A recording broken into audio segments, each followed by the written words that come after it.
Ya, assalamualaikum warahmatullahi wabarakatuh. Saya Ihsan Saiful Hadi dari NRP 15/2018-136. Di sini saya akan mempresentasikan tugas yang saya kerjakan untuk praktikum pemrograman game di pertemuan kelima. Di pertemuan kelima itu ada apa aja? Pertemuan kelima itu yang pertama adalah membuat minimap, kemudian membuat icon musuh, kemudian memfungsikan energi, kemudian membuat jam, lalu menampilkan logo dan membuat button. Seperti itu untuk pertemuan kali ini. Nah, pertama-tama kita akan membuat minimap sebentar. Nah, untuk membuat minimap, teman-teman siapkan dulu asetnya ya. Asetnya itu berupa bullet seperti ini untuk masking, kemudian ada border untuk border yang masking ini, kemudian ada row untuk nanti si tanda si playernya. Jangan lupa teman-teman juga ini harus di convert dulu kalau misalnya PNG ya. Convert dulu dari yang texture type-nya menjadi sprite 2 dimensi and UI seperti itu. Mungkin seperti itu, saya lanjut dulu bentar. Nah, yang pertama-tama yang kita akan lakukan adalah menambahkan kamera satu lagi untuk si minimapnya ya. Seperti biasa teman-teman bisa ke ini ya. Coba kita ke player dulu biar set set set ya ya iya, kenapa ini tidak tahu. Teman-teman buat kamera baru, ke hierarki, kemudian pilih yang kamera, kita namai minimap kamera ya, seperti itu. Dimana dia ada di sini. Nah, saya ini mau ngatur si minimap kamera ini berarti ada di atas si player. Ini kan terang betul ya. Bentar ya. Nah, di sini saya atur kameranya itu tepat berada di atas si playernya. Terus dia itu saya tinggikan posisinya ada di atas sini dengan mengatur si position Y ya. Saya kasih 100 atau bisa lebih, bisa 150, bisa lebih jauh. Seperti itu, mungkin 100 aja deh. Nah, seperti itu. Selanjutnya, saya salah, bentar. Jadi untuk mengatur kameranya itu, teman-teman jarak kameranya, teman-teman pergi ke minimap kameranya, terus di inspektor itu kita ubah dulu. Nah, yang sebelumnya kita remove dulu audio listenernya, remove komponen, kemudian projectionnya diganti jadi orthographic. Nah, untuk mengatur supaya dia tampilannya 2D. Kemudian untuk mengatur si jaraknya di sini ya. Oh, di sini. Near-nya ya. Kalau nggak salah. Ntar. Yep, ternyata bukan di near tapi di size-nya. Nah, kita bisa atur size-nya untuk menjauhkan si kameranya. Bukan menjauhkan sih, membesarkan si proyeksinya, melebarkan. Gitu. Selanjutnya, nah setelah itu kemudian teman-teman buat folder minimap ya. Di sini saya buat folder minimap, terus kita create ini custom random texture. Nah, ntar ini munculnya ini, kemudian ntar kita isikan si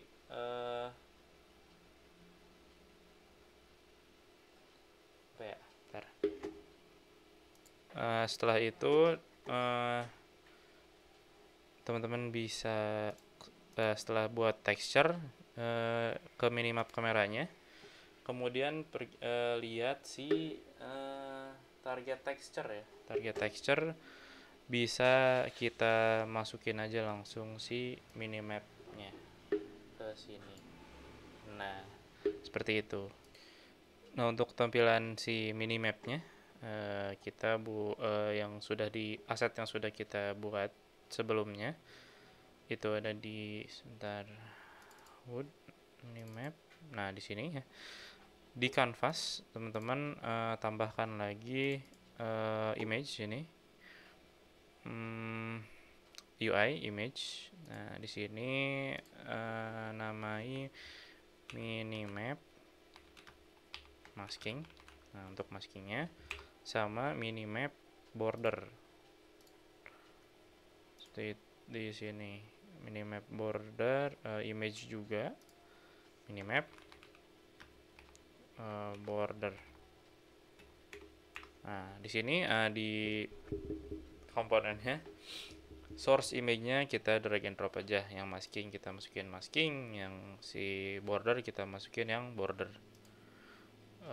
Pertama-tama kita ke canvas dulu. Nah, yang masking kita masukin source image-nya yang ini, kemudian yang border kita masukin yang ini. Sip. Nah, kayaknya udah oke nih, tinggal kita atur posisinya aja gitu. Nah, setelah udah di import ya, kita akan atur si posisinya. Saya akan atur di sini kemarin ya, sini, terus ukurannya kita besarin, widthnya meren 300 ya, coba 300 oke enggak, 300. Nah, sip. Nah, jangan lupa atur juga si pivotnya ke sini. Nah, oke, ini juga sama, kita copy dulu positionnya.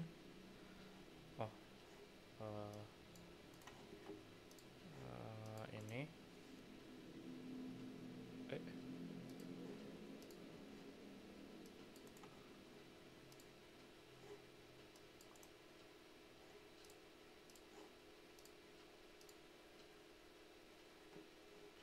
ada yang salah ternyata, sebentar. Yep, nah udah seperti ini, mungkin sudah cukup ininya, ukurannya. Terus setelah itu di hierarki minimap masking kita tambahkan yang namanya raw image. Nah, sini kita kasih nama minimapnya. Nah, di minimapnya ini kita akan isikan texture yang sudah kita buat, yang sudah dibuat di sini. Nah, kita ke minimap yang ini, texture-nya kita drag and drop ke sini. Nah, dia akan muncul di sini. Kita perbesar aja.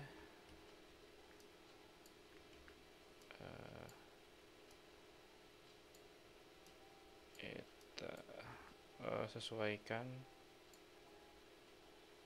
Aduh, salah nih. Harusnya di scale aja ya.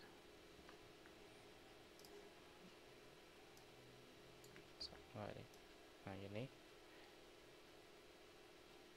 Nah, seperti ini. Lalu di minimap masking, teman-teman tambahkan add komponen mask. Nah, jadinya dia seperti ini. Gitu. Selanjutnya, ini kalau di play nanti dia akan seperti ini. Tapi saya nggak akan ngeplay dulu. Masih lama. Nah, di sini nanti kalau misalnya playernya bergerak, dia belum di minimap ini belum bisa bergerak. Nah, maka dari itu kita tambahkan script minimap. Nah, kalau kita buka, bentar. Nah, kita buka, ya rada lama, bentar. Nah, di sini udah muncul. Nah, sini kita tambahkan yang pertama itu sebuah variable transform, yaitu player. Kemudian kalau default kita bikin C# itu ada private void start dan update, kita hapus, kita pakai yang late update. Kemudian di isinya di dalamnya kita masukkan vektor 3, atau kita akan mengambil posisi 3 dimensinya, kemudian kita beri new position, kita isikan dengan posisi dari player. Ini player dot position, playernya ambil dari ini. Kemudian kita yang sebentar. Kita lanjut. Di sini new position yang sudah kita buat itu kita definisikan dengan y, kemudian kita isikan dengan transform dari position y-nya. Kemudian untuk transform position yang sudah kita kita beri new position. Kita isikan dengan new position. Untuk perubahannya, transform rotationnya kita masukkan dengan quaternion Euler dengan parameter x, y, z. Yang pertama itu x-nya itu 90 float, kemudian y-nya itu kita ambil dari Euler angle y-nya, Euler angle y-nya dari si player. Kemudian si z-nya kita beri 0. Seperti itu. Nah, setelah dibuat, teman-teman bisa langsung ke yang minimap tadi. Kemudian yang script ini kita drag and drop aja ke inspektor. Kemudian si playernya kita pakai player yang ini. Di sini kita drag and drop ke sini. Seperti itu. Nah, kalau kita play, dia akan seperti ini. Nah, ini ketika kita play, kita lakukan lari gitu ya. Nah, minimapnya akan mengikuti playernya. Nah, ini ada sedikit bug ini. Sebentar, kita ke main kamera. Itu si ininya nggak jalan. Si mouse cam-nya kita beri 30, dia nggak menengok deh. Nah, kalau kita rotasi dengan mouse, nah dia juga si minimapnya ikut merotasi seperti itu. Nah, untuk mempercantik, untuk memperlihatkan si playernya, kita beri icon ya, beri icon arrow di tengah-tengah yang ini. Ini kan di tengah-tengah ada si playernya, cuman nggak kelihatan karena kejauhan. Kita beri ini aja icon. Nah, di sini di minimap masking kita ini lagi buat lagi raw image. Nah, setelah bikin raw image, kita beri nama aja ya. Kita beri nama arrow. Nah, kemudian di arrow ini di texture-nya kita masukin aset yang arrow. Di arrow ini texture masukin. Nah, dia akan ada di sini. Nah, ini kayaknya sepertinya kegedean ya. Jadi kita akan kecilin aja 50 kali 50 mungkin. Supaya lebih proporsional. Atau 45 deh. Gedean, masih kegedean. Nah, seperti itu. Ya. Coba kita play lagi. Nah, lama. Kita skip dulu. Yep. Nah, di sini udah ada arrow-nya. Nah, ini kan kelihatan seperti game. Nah, kelihatan si playernya. Nah, itu si arrow ini menunjukkan indikator bahwa di situ adalah playernya. Gitu. Mungkin untuk yang minimap itu seperti itu ya. Kita lanjut ke tugas yang lain. Sebentar. Ya, kita lanjut di sini. Sekarang kita akan membuat icon enemy. Nah, di sini saya menambahkan 3D object cube di sini untuk indikator musuhnya. Teman-teman bisa ganti dengan misalnya karakter yang lainnya gitu ya, player atau ya karakter lain selain yang player yang kita. Tapi di sini saya coba pakai cube dulu aja. Nah, setelah pakai cube di sini untuk si musuhnya, fisik musuhnya, untuk indikator dari di minimapnya, di sini di dalam cube yang sudah saya buat ini, saya tambahkan quad di sini. Quad itu seperti seperti ini nih. Dia tampak dari atas, tapi kalau dari bawah dia nggak nampak transparan atau tembus pandang. Seperti itu. Nah, ini kita atur aja si posisinya. Pastikan ini tuh di bawah si minimap kamera ya. Kalau di atas dia ntar ya nggak akan ini dong, nggak akan kelihatan gitu. Terus setelah itu ya, setelah kita buat quad di sini, saya membuat di sini material, create material. Nah, ini akan seperti ini. Terus di sini albedonya. Di sini sebenarnya teman-teman bisa tambahkan texture ya kalau nggak salah di sini tuh. Tapi karena saya nggak ada di ini, udah saya warnain aja gini. Nah, udah itu di si quadnya saya masukin aja sini ke sini add komponen supaya ada warnanya lah dikit. Walaupun kalau di tutorial tuh material si ininya texture apa-apa gitu ya, jadi si ininya jadi bulat ngikutin si texture ini atau materialnya, sorry, seperti itu. Jadi kalau kita lihat nanti ya di si minimap, dia akan seperti player lah gitu. Nah ya, coba kita deketin. Nah itu tuh yang ada tuh yang merah, nah itu kelihatan di minimap kamera. Itu yang si komponen quad gitu. Nah ini juga yang quadnya itu di sini di inspektornya, si ininya, sorry, salah, ada nih. Udah paling gitu aja untuk yang si enemy ya. Kita akan lanjut yang selanjutnya, itu adalah kita lanjut di sini, kita lanjut ke energy bar ya. Jadi di sini saya menambahkan create empty di sini yang namanya HUD manager.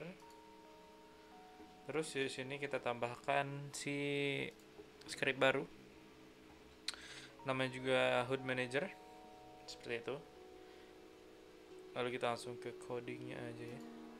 Nah, pertama-tama kita akan mengambil game object playernya, si playernya ya, dengan menggunakan variabel game object private.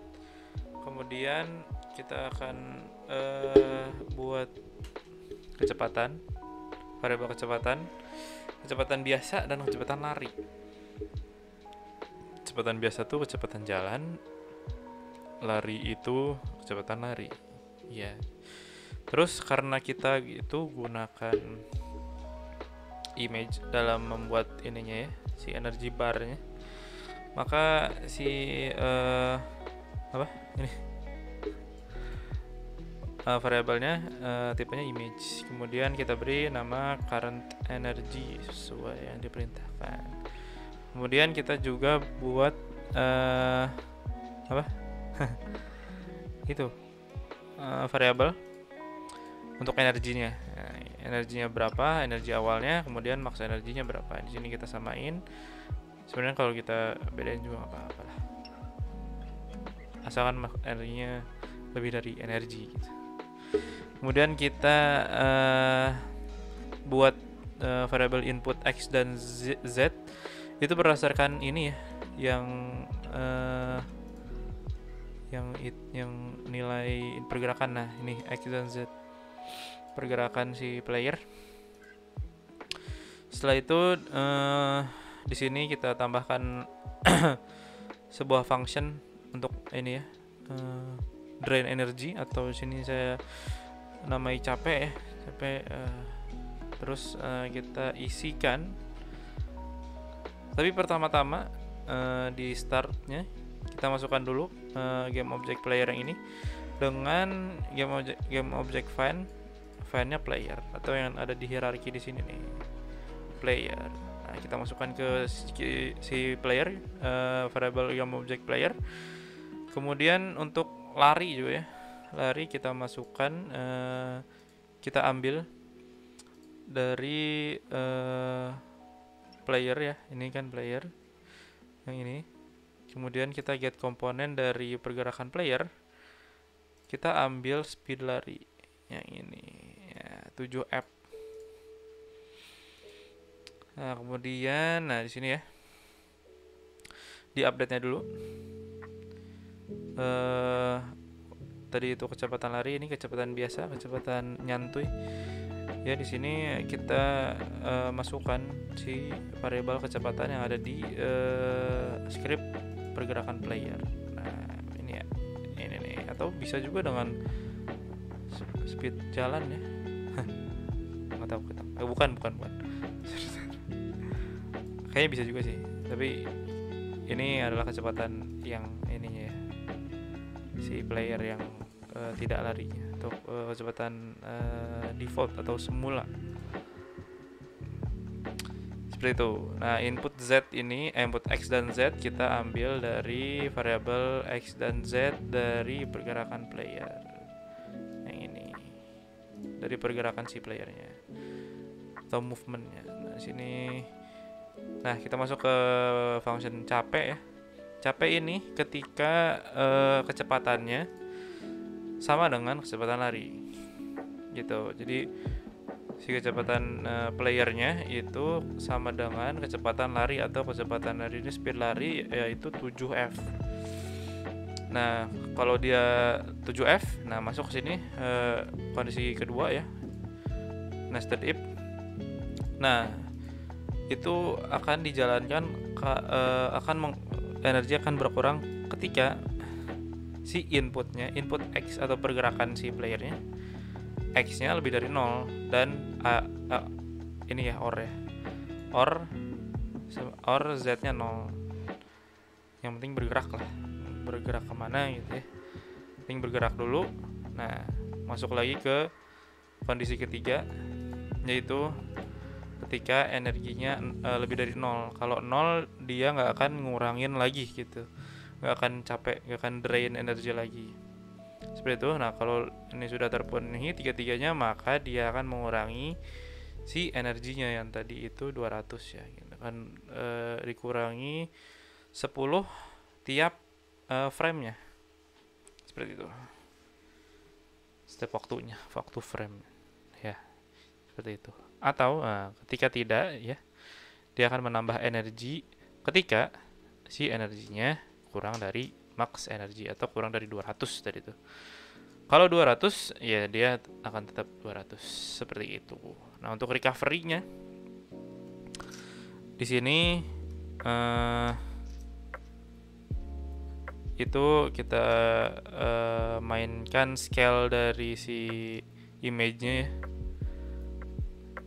si rect transform ini yang hijaunya. Di sini buat variable float ratio yang mana sama dengan energi per max energy atau current energy per 200 seperti itu. Nah di sini yang current energy tadi yang kita isikan image, kita atur si transform si ininya, scale-nya. Nah, karena ini saya ikutin dari yang tutorial, tapi sini ada bug di saya, soalnya si ukuran ininya tidak ini ya, tidak scale-nya tuh tadinya bukan satu-satu ya, tapi nggak apa-apa, saya satu-satukan saja, jadinya gede di sini ya. Tapi saya atur di width dan height-nya seperti itu. Kita balik lagi. Nah jangan lupa, oh ini local scale-nya sama dengan vektor, new vektor 3 ya, XYZ itu ratio dan nah yang berubah adalah rasio atau si panjangnya aja, atau si sumbu X-nya, Y dan Z-nya itu kita tentukan 1 supaya enggak kemana-mana gitu ya. Jadi yang bergeraknya hanya si sumbu X-nya saja seperti itu.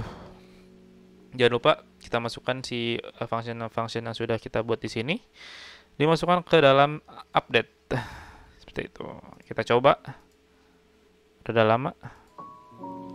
Nah coba kita jalan biasa, santai nih, kita lari, dia capek. Nah, kalau dia udah berhenti, dia akan nambah lagi energi barnya. Nah, itu adalah untuk energi bar. Kita lanjut. Ini adalah untuk jam ya, teman-teman. Seperti biasa kita akan menambahkan komponen baru yang berada di canvas, yaitu namanya, kalau teman-teman tambahkan, di sini ada di UI text ya. Nah, di sini kita namai clock, terus kita ubah aja nih jenis fontnya, ukuran fontnya, kemudian si apa ya, warna. Nah, di sini ada di inspektor semuanya. Kemudian ini text defaultnya segini 0.00.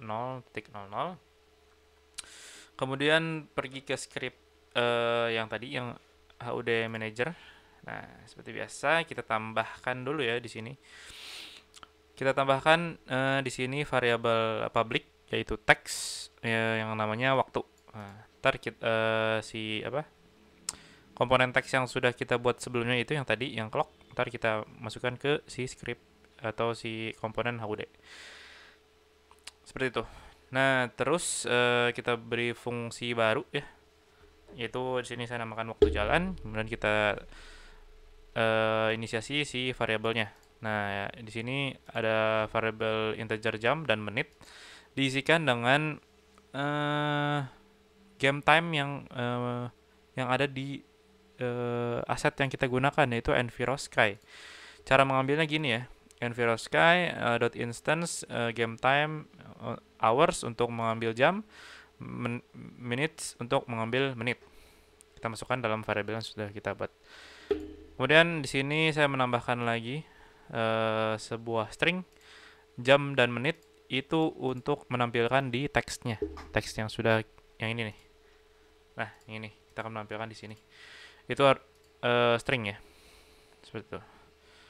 Kita balik lagi. Nah, di sini ya, tadinya tuh langsung aja gini ya, tapi karena ada kurang enak gitu dilihatnya. Jadi ketika si menit atau jamnya kurang dari 10, dia cuma 1 digit gitu. Nah, kita di sini menambahkan kondisi di mana kalau di bawah 10 itu kita tambah digit 0 di depannya gitu.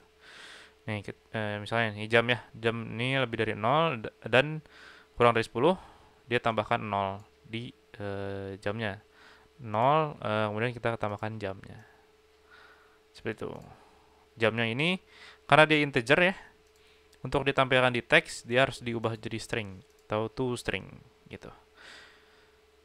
Nah, kalau dia nggak masuk ke sini, else, berarti ya udah jamnya aja. Karena misalnya 11 gitu ya, ya udah 11 aja, nggak ditambahin 0 gitu, ntar 011 gitu. Dan sama juga buat yang menit, seperti tadi, kalau lebih dari 0 dan kurang dari 10, maka dia ditambahkan 0 di depannya, digit 0 di depannya, jadi 09 gitu ya, ini maksimumnya. Kalau 10, ya 10 aja gitu. Else, nah ini kalau lebih 10 atau lebih dari 10, kita tampilkan si langsung aja gitu, nggak usah tambahkan digit 0 di depannya. Nah, di sini baru kita tampilkan di waktu.text. Waktu itu yang sudah kita buat di situ yang di atas tuh ya, variable public .text. Nah, kita isikan ini jam game yang ini ya, jangan yang langsung sini karena sudah diproses gitu ya. Kita ambil yang ada di dalam kondisi. Kita masukkan jam game. Kembali lagi kita convert to string ya, karena integer. Kemudian kita beri pemisah yaitu titik di sini. Ini disambungkan dengan tanda tambah. Nah, kalau string maka kita akan pakai kutip, dua kutip. Kemudian ditambah lagi dengan menitnya gitu. Nah, baru di si HUD manajernya, di variabel waktu kita drag and drop aja si ininya, clocknya.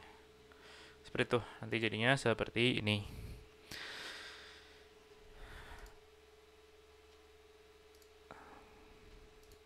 Nah, nih. Di sini waktunya jalan. Nah, di sini kalau kurang dari 0 ya 00 gitu. Tambah ada 0-nya di depan. Seperti itu untuk jam. Lalu selanjutnya yaitu adalah membuat main menu. Teman-teman, Untuk membuat main menu kita di sini akan membuat scene baru ya. Cara membuat scene baru adalah teman-teman pergi ke scenes ya. Kita buat scene baru di sini. Sini create di situ, terus pilih yang scene. Nah, sini saya udah buat. Nah, di sini ya. Seperti biasa teman-teman tambahkan dulu canvas, kemudian atur dulu scale-nya. Di sini UI scale mode-nya di sini dipilih scale with screen bla bla bla, screen size. Terus untuk rasionya teman-teman bisa atur sendiri di sini. Terus bukan rasio, resolusinya. Dan di sini saya atur Full HD atau 1920 x 1080. Kemudian di canvas ini kita akan nambahkan judul atau si logonya ya. Sini kita menggunakan logo yang sudah kita buat, walaupun bututnya apa-apa. Sini seperti biasa add UI image, kemudian di source image-nya kita masukkan image yang sudah kita buat dan sudah kita convert ke sprite ya. Di sini drag and drop aja, kemudian atur aja si ukurannya di width, height, bla bla bla atau scale-nya boleh. Selain itu kita akan membuat button. Nah, di sini teman-teman di canvas ini pergi ke UI, klik kanan pergi ke UI, terus pergi ke button. Nah, di button ini saya simple saja ya. Saya menambahkan di button ini saya memakai image yang sudah saya buat, yaitu image yang ini gitu ya. Jadi di sini di source image-nya kita drag and drop aja si aset yang sudah kita buat. Jadinya gini. Kita pencet aja, ntar dia muncul apa